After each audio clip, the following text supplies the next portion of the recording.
My next guest in Gordon Street tonight has become one of the world's most inspiring public speakers and has just released his new book, Life Without Limits. Would you please welcome Nick Vujicic? How are you, sir? I'm well, thank you. And I know that handshake clearly isn't appropriate. You got it. But you do prefer hugs. I do hugs, yeah. Excellent. Awesome. Yeah, love you very much. We actually broke the Guinness Book of World Records for hugs in an hour. My arms fell off. 1,729 hugs in an hour. It was awesome. No, the amazing thing is, look, I researched this, and I researched you, and I had a whole list of questions here that I wanted to ask you. Sure. And then I read your book over the weekend. Right. And whilst reading it, I dog-eared any page that I thought, oh, there's something there I'd love to talk to Nick about. Yep. I turned the corner down. Yep. Can I just show you? I don't know if you could, which camera. Can you wow. see how many doggies there are? Really impressive. Throughout this book.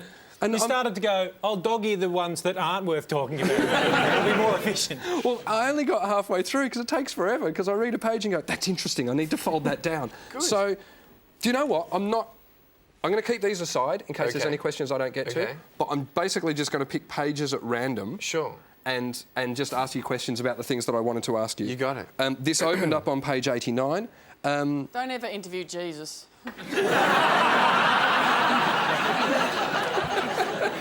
All right, I'm going to go straight to here about the first speech you ever made. That's basically where I opened up on, which was giving a speech to your class, which, interestingly, was a Christian group. So well done, Hannah. How did that first speech come about? You know, I was at a public high school in Queensland, and I actually became really good friends with the janitor. We got chatting, and, you know, he knew that I had a deep faith in God, and he said, Nick, you got to come and share a little bit. I'm like, I have nothing to share. And so for 3 months I said no. He twisted my arm after 3 months, and then finally went there, and, you know, people were crying. I'm like, all right, that's really good acting. And my phone started ringing, and that took me to another public high school setting in front of 300 teenagers. And I was talking for about, I don't know, 7 minutes, and, you know, my palms were sweating, my knees were shaking a little bit. And half the girls were crying, and this one girl in the middle of the room started weeping. And she just put up her hand, and she simply said, I'm so sorry, can I come up and give you a hug? This is where all the hug starts, you know, for me, in my life. Right. She came and she cried on my shoulder, and she said, thank you, thank you, thank you. No one's ever told me that they love me. No one's ever told me that I'm beautiful the way that I am.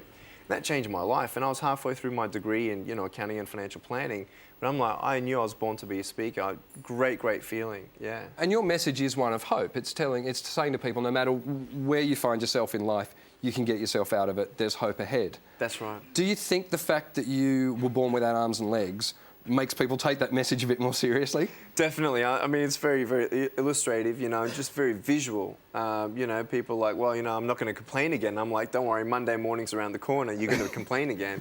I just try inspire people to really search out the truth of your value, the truth of your purpose, and the truth of your destiny.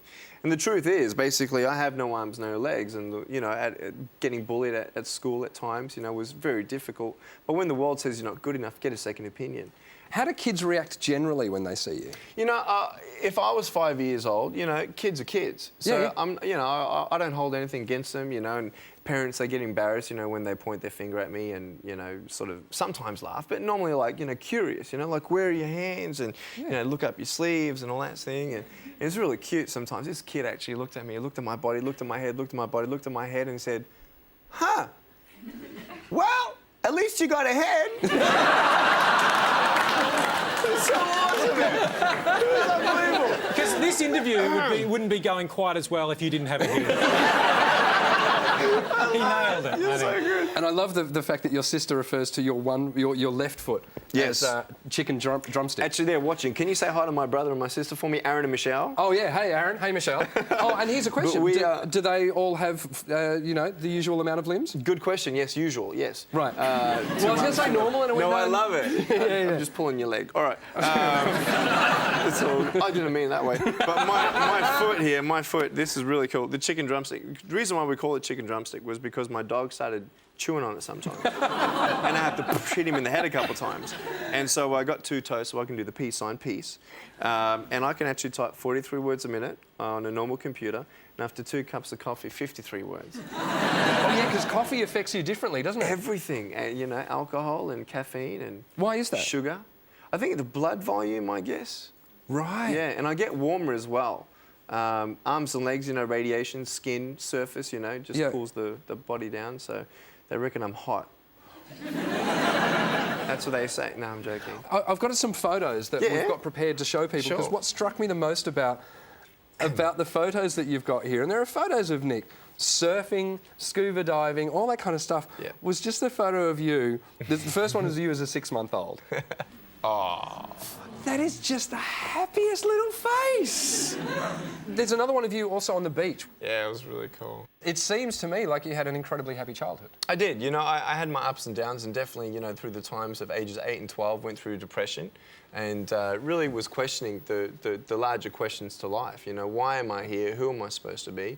But I did, you know, always bring in some humour, you know, in my life, and actually, it was really, really funny. I was on the beach one day and I hid my little chicken drumstick under the sand, and this woman came up and she says, "Wow, that's impressive." And I said, What is it?" She said, "How long did it take you to bury your legs in the sand?"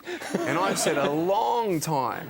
And we were talking a little bit. She says goodbye, I say goodbye, and she walks away, and I'm waiting for her to look back. And she looks back and I start jumping around. She's like, "What?" It was really, really cool.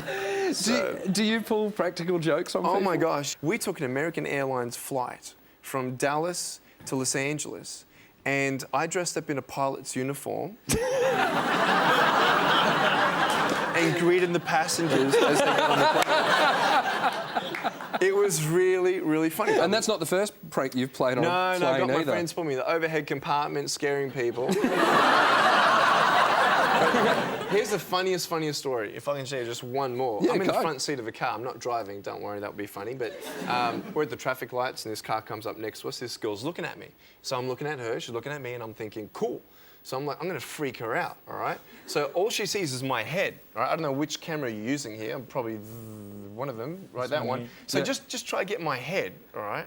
Just imagine all she sees is my head. So she's looking at me. All I did in the car seat, knowing she has no idea what the rest of my body looks like, I just did this.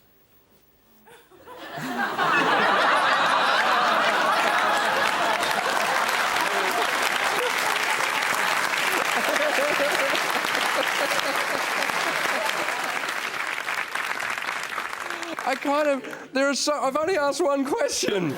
Sorry, we did the same thing tonight. That was really fun. It's been such a pleasure talking to you. Ladies and gentlemen, can we have a round of applause for Nick Vujicic?